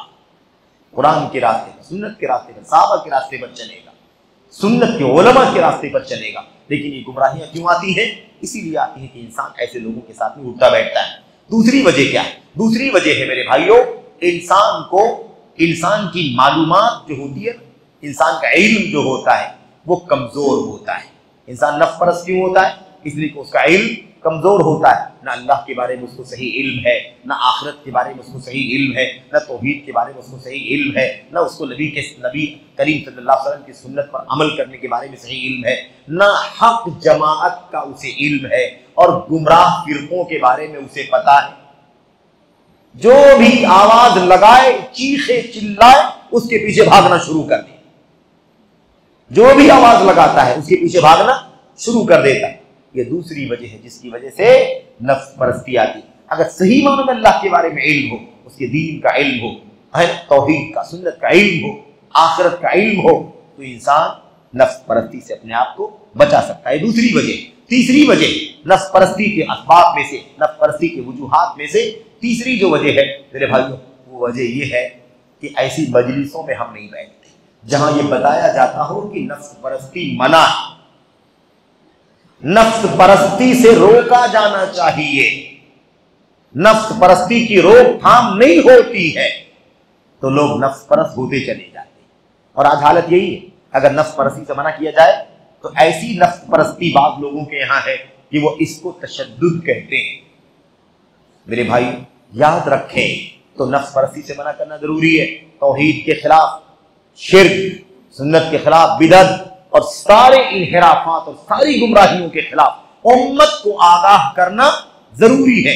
इस मिंबर से किताब और सुन्नत की सच्ची तालीमात आम होनी चाहिए। मेरे भाई, ये हमारा तरीका। तो जब तक नफ्स परस्ती से मना नहीं किया जाता है तो नफ्स परस्ती पैदा होती है। अब वो बिदअत फैला रहा है, हम नहीं फैला रहे सुन्नत। वो राफिदियत की बिदअत, वो खारजियत की बिदअत, वो सूफियत की बिदअत, वो इनकार सुन्नत की बिदअत ला रहा है, फैला, और हम मना नहीं कर रहे हैं उनको। तो मना नहीं करेंगे तो इंसान क्या होता जाएगा? उन्हीं नफ्स परस्तों की बात को सुन करके नफ्स परस्त होता चला जाएगा। ये तीसरी बात। चौथी बात क्या है? चौथी बात यह है, इंसान नफ्स परस्त इसलिए होता है कि इंसान को दुनिया की लालच होती है। दुनिया की लालच, दुनिया की तरफ मैलान, रुझान। आपको शायद मालूम हो कि दुनिया में जो दंगा फसाद चल रहा है, खारिजी जिसको कहते हैं, इन खवारिज का कोई दीन का जज्बा नहीं है, गलत फहमी में कोई ना रहे। तमाम खवारिज का असल टारगेट दुनिया हासिल करना है, दौलत हासिल करना है, इख्तिदार हासिल करना है, हुकूमत की कुर्सियों पर काबिज होना है। दुनिया की हवस, दुनिया की लालच। तो अब दुनिया की लालच जब आ जाती है तो इंसान नफ्स परस्त हो जाता है। तो आयतों को भी खींच करके उसी पर लाता है, हदीसों को भी खींच कर उसी पर लाता है। हर आयत से हुकूमत साबित करता, हर हदीस से हुकूमत साबित करता, और कहता है हुकूमत अगर नहीं बनाया हमने अल्लाह की हुकूमत हमने नहीं बनाई तो क्या हो जाएंगे हम कितना भी दीन पर अमल करेंगे हम दीनदार नहीं माने जाएंगे। बात समझ में आ गई? तो नफ्स परस्ती क्यों आती है? दुनिया की हिर्स, दुनिया की लालच की वजह से, दुनिया की मोहब्बत और उसकी चाहत की वजह से नफ्स परस्ती आती है। सबके दलाइल हैं, लेकिन हमें उसका तफसीलात में जाने का मौका नहीं। अगली एक बात है कि इंसान नफ्स परस्त क्यों होता है? इसलिए होता है कि इंसान की जी में जो चीज जचती है, अच्छी लगती है, पसंद आती है, इंसान उसे हासिल करने के लिए बस कुछ नहीं देखता। कुरान क्या कहता है, सुन्नत क्या कहती है, सही है ऐसा करना, गलत है ऐसा करना, बस उसकी चाहत की चीज है तो उसको हासिल करने के लिए भागता। अपनी मर्जी और अपनी चाहत की चीज को हासिल करने के लिए भागता है। होना क्या चाहिए? कंट्रोल में रहे। कुरान में, सुन्नत में, अल्लाह के दीन में उसकी गुंजाइश है या गुंजाइश नहीं है, ये जाने, उसके मुताबिक कदम आगे बढ़ाए। लेकिन नफ्स परस्ती क्यों आती है? इसी बेइंतहा लालच और हिर्स की वजह से और तेजी की वजह से कि जल्दी से हमें क्या हो जाए, चाहे तेजी से हमें उसका हमारा मकसद, हमारा मफाद हासिल हो जाए। अगली बात, नफ्स परस्ती क्यों पैदा होती है? उसकी एक वजह यह है मेरे भाइयों कि इंसान नहीं जानता है कि नफ्स की गुलामी करेगा तो अंजाम क्या होगा। नफ्स परस्ती का अंजाम नहीं जानता, उसकी सजा नहीं जानता है कि किताब और सुन्नत के दलाइल के पीछे अगर नहीं चलूंगा, अपनी मर्जी की गुलामी करूंगा तो अंजाम क्या होगा। नफ्स के पीछे चलने वालों का अंजाम क्या होगा? ये अल्लाह तबारक व तआला ने कुरान करीम में फरमाया, गुमराही आ जाएगी, अल्लाह का अजाब आएगा, अल्लाह तबारक व तआला के यहां बात पुरस होगी और इत्माम हुज्जत हो चुका है। इसलिए कुरान और सुन्नत की तालीमात और हिदायत को छोड़कर नफ्स के पीछे चलने का अंजाम जो है उसका इल्म होना चाहिए। आदमी को नफ्स परस्ती के अंजाम का पता नहीं होता। इसका अंजाम क्या होगा, अल्लाह क्या सजा देगा, दुनिया में क्या मुसीबत आएगी, आखिरत में क्या मुसीबत आएगी, किस अजाब से, किस मशक्कत से गुजरना पड़ेगा, इंसान को उसका इल्म नहीं होता है। इसकी वजह से भी इंसान क्या करता है? नफ्स परस्ती करता है। अगर इससे पहले बात आई थी, चंद बातें थी, शुरू में बात आई थी कुछ नुकसानात, मफासिद है ना, आपकी उन्वान में क्या है? नफ्स परस्ती के मफासिद है, नुकसानात क्या है उसके। तो इशारा आया था एक दो बातों की तरफ। सरसरी तौर पर हम चंद बातों का तज़किरा आपके सामने कर रहे हैं इस हवाले से कि नफ्स परस्ती का नुकसान क्या क्या होता है, नफ्स परस्ती का नुकसान क्या क्या होता है, उसकी मफासिद क्या है। मेरे भाइयों, सबसे पहली बात यह है, इंसान जब नफ्स परस्त हो जाता है तो जिस चीज की लालच करता है हो सकता है वो उसको मिल भी जाए, हो सकता है वो उसको उसकी ख्वाहिश के मुताबिक मिल जाए। एक आदमी बदकारी चाहता है, हो सकता है कामयाब हो जाए बदकारी करने। एक आदमी हराम तरीके से माल चाहता है, अपनी चाहत के मुताबिक हो सकता है हासिल भी कर ले। लेकिन इसका नुकसान ये होता है कि आखिरत में इंसान को खसारा हाथ में आता है। नुकसान क्या है? दुनिया में चाहे थोड़ी देर के लिए इंसान की अपनी चाहत और अपनी ख्वाहिश के मुताबिक मिल भी जाए, लेकिन आखिरत में तो खसारा तय है। आखिरत में खसारा, नुकसान क्या है? तय है। इस हवाले से अल्लाह तबारक व तआला ने साफ लफ्जों में फरमाया है, जैसा कि आपने उस आयत करीमा को पढ़ा, उससे पहले वाली आयत करीमा, फअम्मा मन तग़ा व आथर अल हयात दुनिया फ़इन्नल जहीम हियल मअवा। देखा अल्लाह ने फरमाया इस आयत करीमा के अंदर, जो सरकशी करता, सरकशी नफ्स परस्ती के पीछे भागता है, सरकशी करता है, हद से आगे जाता है, किताब और सुन्नत के दलाइल पर नहीं चलता, अपनी ख्वाहिशात के पीछे चलता है, वह आथर अल हयात दुनिया, और दुनियावी जिंदगी को तरजीह देता है, उसको मुकद्दम करता है, अल्लाह ने उसकी सजा क्या बयान फरमाई? फ़इन्नल जहीम हियल मअवा, तो जहन्नम ही उसका ठिकाना है। आखिरत का खसारा होगा, जन्नत हाथ से जाएगी, जहन्नम ठिकाना बन जाएगा। याद रखें, ये है उसका एक सबसे बड़ा नुकसान। मेरे भाई, जिसकी आखिरत चली जाए, उसको दुनिया में कुछ भी मिल गया हो तो उसका क्या एतबार है जिसकी आखिरत जाये हो चुकी हो? असल आखिरत ही तो है, असल आखिरत है, आखिरत की कामयाबी असल कामयाबी है। और आखिरत को जाहिर कर देने वाला इंसान दुनिया में कुछ भी हासिल कर ले, लेकिन वो क्या है?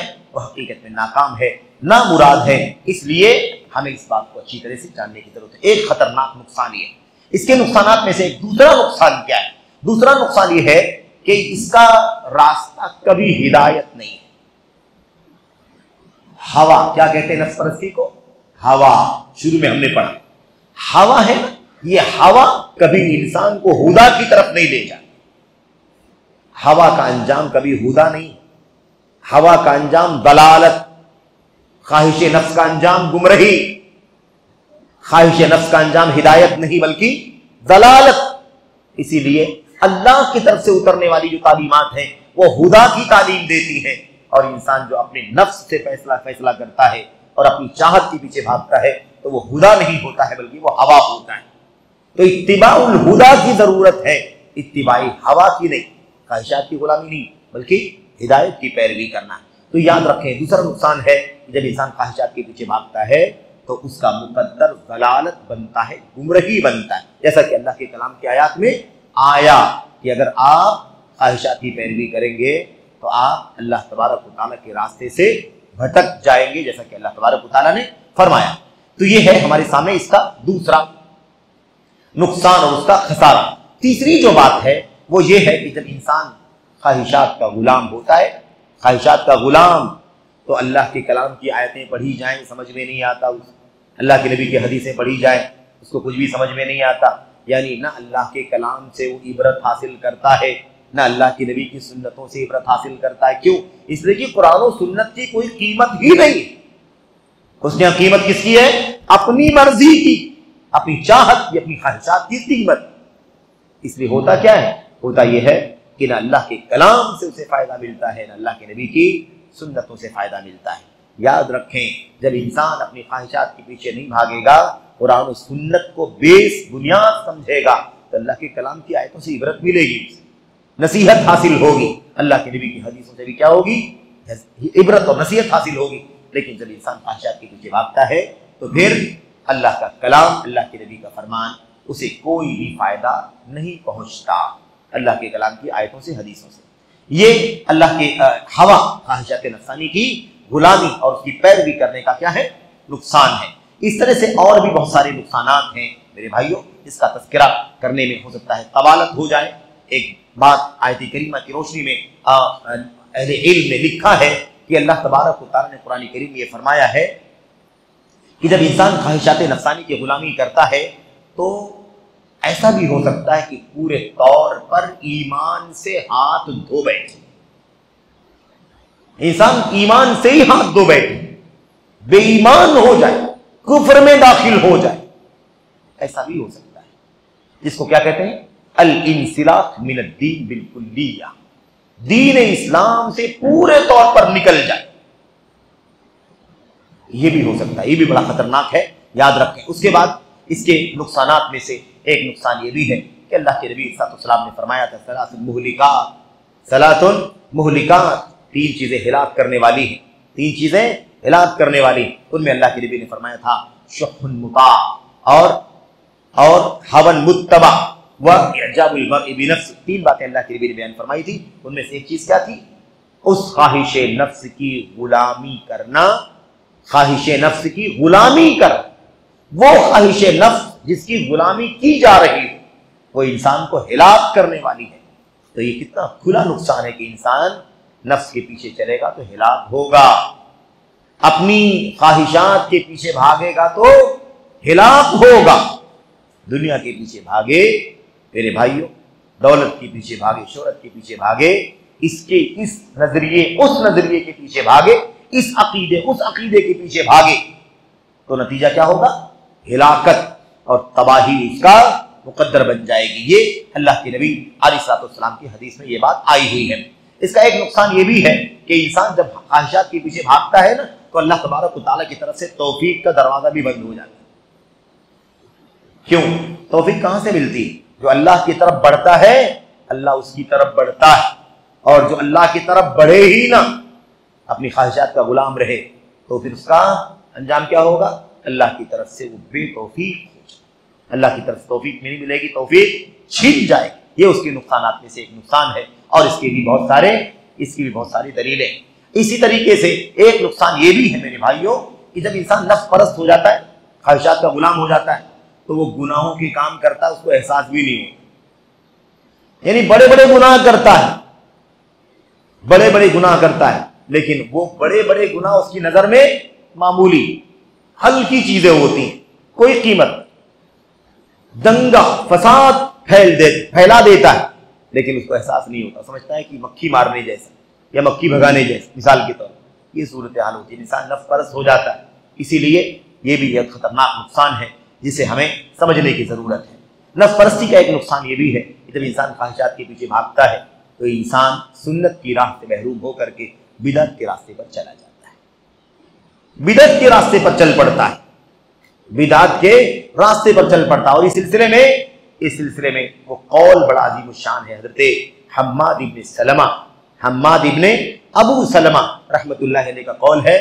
उन्होंने बयान किया एक प्रैक्टिकल वाकया, अमली वाकया। कहते हैं मुझे एक राफिजी, एक शिया शेख ने, यानी एक कोई शिया मौलवी था, शिया आलिम था, उस शिया आलिम ने मुझसे बयान किया कि हम जब इकट्ठा होते थे, कौन?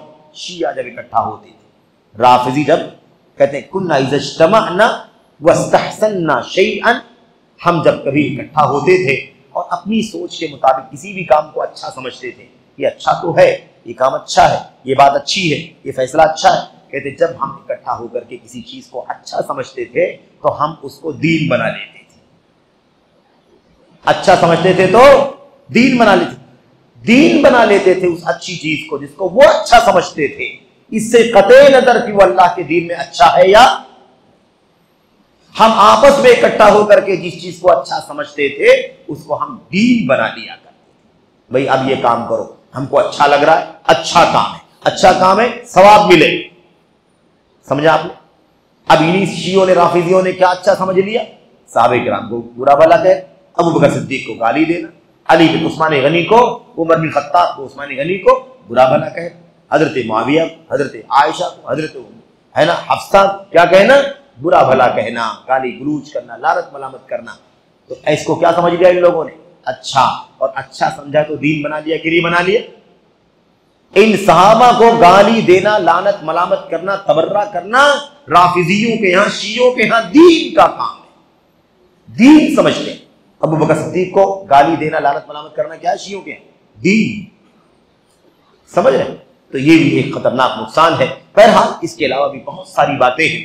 खुलासे कलाम ये है, इन तफसीलात में मजीद आगे न जाते हुए एक आखिरी बात जो आपके सामने पेश करनी है वो ये है कि इंसान अगर मिसाल के तौर पर, अगर इंसान, ये तो हो गई बात ख्वाहिश नफ्स की गुलामी करने की, अगर ख्वाहिश नफ्स की मुखालफत करे, मेरा जी चाहता है ऐसा करो, लेकिन मुखालफत करे, कुरान और सुन्नत पर चले, जो उसकी ख्वाहिश हो उसकी मुखालफत करे, कुरान और सुन्नत के मुताबिक जिंदगी गुजारे, अपनी ख्वाहिश को कुरान और सुन्नत पर चेक करे, कुरान और सुन्नत पर क्या करे?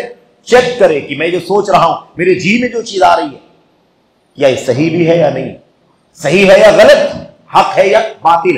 जो आदमी ऐसा करेगा तो उसको फायदा क्या हासिल होगा? उसको फायदा एक फायदा तो ये हासिल होगा, अल्लाह तबारक व तआला से जन्नत अता फरमाए, जन्नत अता फरमाए। क्यों? इसलिए कि ख्वाहिशात को उसने क्या किया? अपनी ख्वाहिशात को रोका, कंट्रोल में किया। वनहा नफ्स अनिल हवा, अपनी नफ्स को ख्वाहिशात से रोका, इसलिए उसका ठिकाना क्या हो? जन्नत। अल्लाह के नबी की हदीस में अगली बात क्या है? क़यामत का दिन जब होगा ना, तो सारी दुनिया में हौलनाकी, आखिरत में हौलनाकी, खौफ, डर, पता नहीं नजात मिलेगी नहीं मिलेगी, जन्नत मिलेगी नहीं मिलेगी, अल्लाह बख्शेगा नहीं बख्शेगा, माफी मिलेगी या नहीं मिलेगी। जब लोग नफ्सी नफ्सी नफ्सी के आलम में होंगे ना क़यामत के दिन, ऐसे वक्त में अल्लाह तबारक व तआला ऐसे आदमी को जो ख्वाहिशात की गुलामी नहीं करता बल्कि किताब अल्लाह के दीन की पैरवी करता है, ख्वाहिशात की मुखालफत करता है, ऐसे शख्स को अल्लाह ताला अपने अर्श के साए में जगह अता फरमाए। और वो हदीस हम सबको मालूम है। उस हदीस में अल्लाह के नबी सल्लल्लाहु अलैहि वसल्लम ने क्या फरमाया? एक नौजवान जिसकी परवरिश कहाँ हुई हो? अल्लाह की इताअत के अंदर हुई हो। ऐसे ही अल्लाह के नबी ने फरमाया था, वो आदमी वो मर्द जिसे कोई औरत बुलाए, जिसे कोई औरत बुलाए। आज के मीडिया और फितने के दौर में ये बात समझने की है। व रजुलुन दअतहु इम्रअतुन ज़ातु मनसिबिन व जमाल फ़क़ाल इन्नी अख़ाफ़ुल्लाह। एक औरत ने किसी को बुलाया, दावत दिया, आ जाओ मेरे पास, और वो खूबसूरत भी है और मालो दौलत वाली भी है। ऐसी औरत ने किसी मर्द को बुलाया, जिनाकारी, बदकारी, फहाशी की तरफ दावत दिया, लेकिन उस आदमी ने अपनी ख्वाहिशात की गुलामी नहीं की, शहवत को कंट्रोल में रखा, जिनाकारी बदकारी से अपने आप को बचाया, और क्या कहा? इन्नी अख़ाफ़ुल्लाह, मुझे अल्लाह का डर है। तो अल्लाह तबारक व तआला उसे क्या अता फरमाएगा? अपने अर्श के साए में क़यामत के दिन जगह अता फरमाएगा, जिस दिन कोई साया अल्लाह के साए के सिवा नहीं होगा। तो ये फवाइद है उसके। बहरहाल आखिरी जो बात आपके सामने जिक्र करनी थी वो आखिरी बात ही है, वो आपके सामने जिक्र करके बात में खत्म कर देता हूं। वो इलाज की है। वो क्या है? इलाज। कैसे इलाज होगा भाई? सबका मन, सबका जी, सबकी चाहत तो पता नहीं कहां कहां जाती है। हम ये चाहते हैं, आप ये चाहते हैं, फला ये चाहता है, फला ये चाहता है, सब ख्वाहिशात के पीछे भाग रहे हैं। इलाज क्या है इसका? कैसे बचे हम? कैसे बचे ख्वाहिशात की गुलामी करने से? इस सिलसिले में हमारे पास कई एक इलाज, कुरान का, सुन्नत का, अल्लाह के नबी के सहाबा की सीरत का हमारे सामने इलाज। नंबर 1, पहला इलाज क्या है? पहला इलाज है अल्लाह की तरफ, अल्लाह सुब्हानहू व तआला की तरफ रुजू करना, लौटना। मेरे भाइयों, जब मुसीबत आए, परेशानी आए, कोई सहारा समझ में ना आए, जिंदगी की उलझनों ने घेर लिया हो, तो बंदे का काम क्या होना चाहिए? अपने अल्लाह से रुजू करे। अल्लाह तू ही इससे बचा सकता है, अल्लाह तू ही इससे बचा सकता है। तो बंदे को क्या चाहिए? रुजू करना चाहिए, अल्लाह तबारक व तआला की तरफ रुजू करना चाहिए, पलटना चाहिए, और अल्लाह तबारक व तआला से दुआ करनी चाहिए, मांगना चाहिए। पहला इलाज, सबसे बड़ा इलाज। इस बारे में हम और आप जानते हैं कि अल्लाह के नबी सल्लल्लाहु अलैहि वसल्लम दुआ किया करते थे। हमारी सूबाई जमीयत के कैलेंडर में ये दुआ बार बार इसीलिए शाये हुई है, बार बार ये दुआ शाये हुई है, गालिबन इस साल भी शाये हुई है। अल्लाह के नबी अलैहिस्सलाम दुआ किया करते थे, अल्लाहुम्मा इन्नी अऊज़ु बिका मिन मुनकरातिल अखलाक वल अअमाल वल अहवा। ए अल्लाह तबारक व तआला, मैं तेरी पनाह चाहता हूँ मुनकरातिल अखलाक, बुरे अखलाक से, गंदे कैरेक्टर से मैं तेरी पनाह चाहता हूँ, वल अमाल, और बदआमालियों से, बुरे कामों से तेरी पनाह चाहता हूँ, और किस चीज से? वल अहवा, और ख्वाहिशात नफ्सानी से तेरी पनाह चाहता हूँ।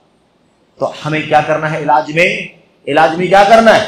हमें अपने अल्लाह से रुजू करना है, अल्लाह से रुजू करना है, और अल्लाह से मांगना है, पनाह तलब करना है, अल्लाह तू बचा ख्वाहिशात से, वरना मैं राफिजियत की तरफ न चला जाऊं, खारजियत की तरफ न चले जाऊं, मैं सहाबा के खिलाफ अपने दिल में नफरत न पैदा कर लूं, मैं हदीस के इनकार करने के रास्ते पर न चले जाऊं, मैं उलमा से नफरत करने की तरफ न चले जाऊं, मैं अल्लाह ताला की बंदगी और इबादत से मुतनफिर न हो जाऊं।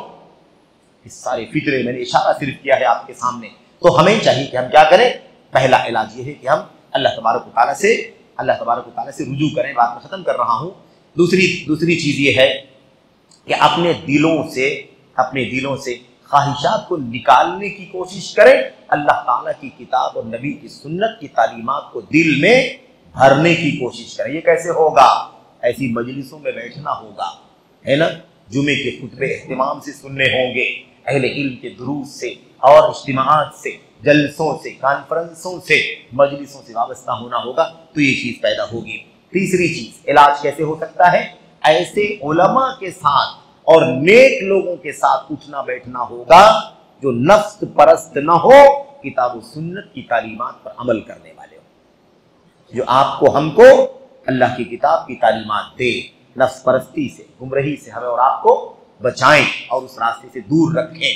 तो ये है उलमा से और नेक लोगों के साथ, उलमा और नेक लोगों से घुल मिल करके रहना, उनके साथ हमें अपने आप को जोड़ना, ये हमारी और आपकी जिम्मेदारी है। इस हवाले से मैं आपके सामने ये बात जिक्र कर दूं कि इमाम इब्नुल क़य्यिम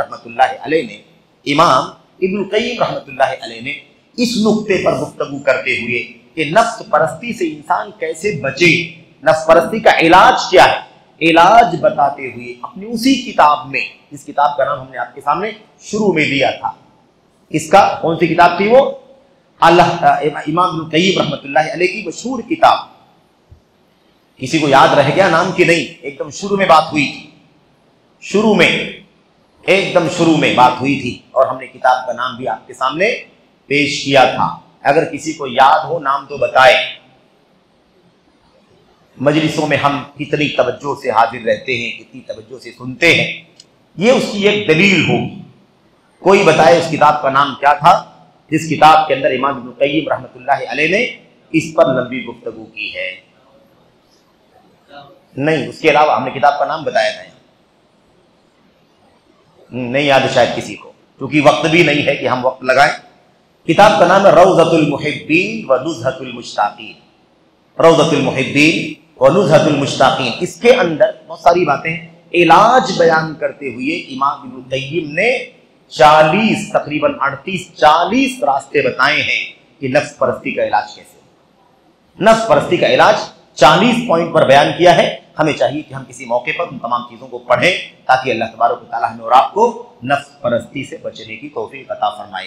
ये बिल्कुल सरसरी तौर पर आपके सामने नफ्स परस्ती, उसका माना, मफ़हूम, उसके नुकसानात और उसके असबाब और उसे ही उसका हल और इलाज, इस हवाले से चंद बातें आपके सामने पेश की गई हैं। अल्लाह से दुआ है कि अल्लाह तबारक व तआला हमें और आपको नफ्स परस्ती से बचाए, ख्वाहिशात नफ्सानी की गुलामी से अल्लाह ताला हम सबको बचने की तौफीक अता फरमाए।